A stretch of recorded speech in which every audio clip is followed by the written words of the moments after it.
दोस्तों क्या आप किसी को पैसा ट्रांसफर करने के लिए यूपीआई का यूज़ करते हो? बेसिकली दोस्तों यूपीआई का मतलब होता है यूनिफाइड पेमेंट इंटरफेस।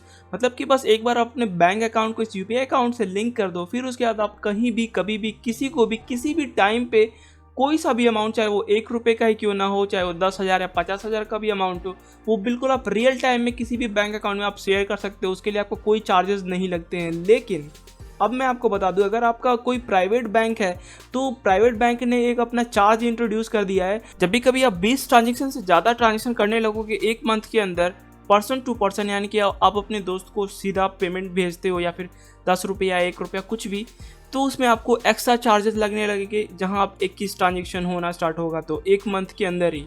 तो दोस्तों मैं आपको बताने वाला हूँ कि वो उस ट्रांजेक्शन में कितना चार्जेस लगेगा, एक्स्ट्रा चार्जेस कौन कौन से हैं और किस बैंक का कितना चार्जेस है, तो मैं आपको इस वीडियो में बताने वाला हूं। तो जानने के लिए इस वीडियो को लास्ट तक जरूर देखना।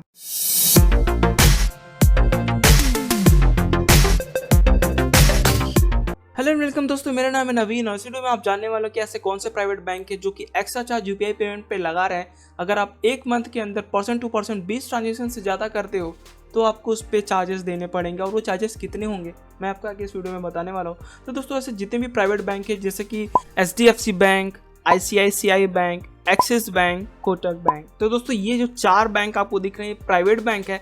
और इन्हीं प्राइवेट बैंक ने अपना भाई चार्जेस लगाना शुरू कर दिया है ताकि इनका जो सिस्टम है वो स्लो डाउन ना हो जाए। क्योंकि जितने भी लोग हैं वो बहुत सारे लोग इस लॉकडाउन में बहुत सारे लोगों ने यूपीआई का यूज़ किया है पेमेंट को ट्रांसफ़र करने के लिए, एक अकाउंट से दूसरे अकाउंट में या फिर किसी को पेमेंट करने के लिए। तो जिसकी वजह से क्या होता था कि भाई जो इनका पेमेंट सिस्टम है वो कभी कभी स्लो डाउन हो जाता था। आप पेमेंट करो तो पैसा ही नहीं जा रहा है, अटक जा रहा है बीच में पैसा। तो इस तरीके की प्रॉब्लम को रोकने के लिए इन्होंने इंट्रोड्यूस कर दिया भाई कि अब अगर आप फोकट में अगर किसी को भेजोगे, फालतू में अगर फ्री में बैठे हुए एक रुपये का ट्रांजेक्शन कर रहे हो अपने दोस्तों के साथ, पर्सन टू पर्सन की यहाँ बात हो रही है दोस्तों। ऐसा नहीं कि अगर आप किसी मर्चेंट को आप शेयर कर रहे हो, मतलब पेमेंट कर रहे हो, तो उसमें एक्स्ट्रा चार्ज लगेगा, ऐसा नहीं है। लेकिन आप मान लीजिए अगर आप खुद का जो यूपीआई अकाउंट है या फिर आप अपने दोस्त के यूपीआई अकाउंट में शेयर कर रहे हो इस तरीके का, तो एक मंथ में 20 से ज़्यादा नहीं कर सकते हो। अगर उससे ज़्यादा करोगे तो आपको चार्जेस लगेंगे कुछ इस तरीके से, आप यहाँ पे देख सकते हो। अगर आपका एचडीएफसी बैंक है तो आपको 1,000 रुपये तक आपको 2.75 रुपीज़ देना पड़ेगा, और एक्स्ट्रा करोगे तो 4.75 रुपीज़ तक देना पड़ेगा। और बाकी जो आईसीआईसीआई बैंक हो गया, एक्सिस बैंक हो गया, जो कोटक बैंक हो गया, तो इनमें आपको 2.5 रुपीज़ से लेके 5 रुपये तक का पूरा इसमें आपको है। आप देख सकते हो यहाँ पे लिस्ट इसका। तो कुछ इस तरीके से आपको पेमेंट एक्स्ट्रा देना पड़ सकता है। तो बेसिकली दोस्तों हालांकि ये जो यूपीआई वाला सिस्टम है ये गवर्नमेंट की ओर से तो फ्री है, बिल्कुल फ्री ऑफ कॉस्ट है। आप कभी भी किसी भी बैंक अकाउंट में ट्रांसफ़र करो पैसा, कोई भी एक्स्ट्रा चार्जेस नहीं लगेगा आपको, चाहे आप कितना रुपया भी अमाउंट इससे शेयर कर सकते हो बेसिकली। लेकिन जो प्राइवेट बैंक है इन्होंने अपने सिस्टम को थोड़ा सिक्योर करने के लिए, ऐसा नहीं कि ये लोग बहुत सारे लोग एकदम धड़ाधड़ पेमेंट करते रहे और उनका पूरा सिस्टम भी बैठ जाए और बाकी जो अदर पेमेंट है वो हो भी नहीं पाए, जो कि नेसेसरी भी बहुत ज़्यादा नेसेसरी हो सकता है और बहुत ही ज़्यादा अर्जेंट पेमेंट भी हो सकता है कुछ तो।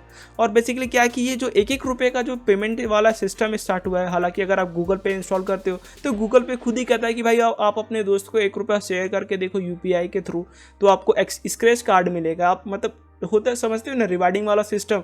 तो चाहे ये आपका हो गया, चाहे आपका गूगल पे हो गया, फ़ोन पे हो गया, अभी तो आपका अमेज़ॉन का यूपीआई वाला भी आ गया सिस्टम, उसमें भी आप पैसा शेयर, मतलब अपने दोस्त को पैसा शेयर करो और वहाँ से कुछ रिवार्ड मिलेगा आपको। तो इस तरीके का ये जो प्रमोशन करके लोगों ने, मतलब जो भी ये एप्लीकेशन वाले हैं, तो इन्होंने पूरा बैंक की बैंड बजा दी है बेसिकली। तो उन लोगों ने डिसीजन लिया कि भाई हमारे सिस्टम को कुछ मतलब ज़्यादा उस पर असर ना पड़े, ज़्यादा लोड ना पड़े, तो उस पर भाई एक चार्ज लगा दो जिसकी वजह से इस यूपीआई पेमेंट सिस्टम का मिसयूज़ ना हो सके।